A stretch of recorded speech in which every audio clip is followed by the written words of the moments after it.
Video natin tong Antipolo baras. Yung baras. Kaya pala dinadayo. Dito tumitigil. Kasi ang ganda dito. Ayun na, palengke ulit to. Oh, wow, So ang kahit ganda. saan pala ako mamalengke, dito sa kanan. Nasa gitna ka pala siya. Palengke. Talipak ka. Parado ngayon kasi di ba tanghali. Di ba ganyan sila?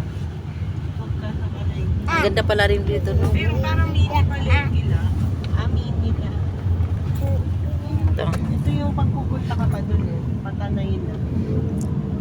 Tanay pa lang dolo. Dampa pa.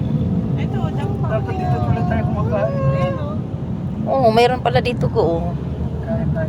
Dampa.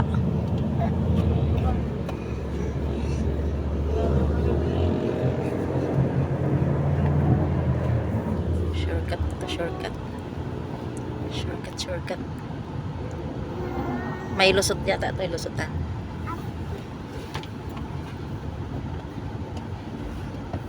Ang delikado dito siya, marami nang magtitira ba, tanggalin mga puno, no? Ayun, Sana wag naman eh. lamig. At least, Saan ito? nauna pa tayo dito.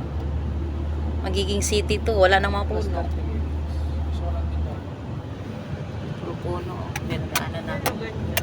Mm. Ay, ito dito, ayan o. Ito yung binabiyahe ni Kuya Ruben, 1 hour siya, makarating na siya. Kaya dyan na yun matutulog. Oh, dito siya nakatira? Sa palo. Pinapaikot. Ayo. Ikot na. Okay.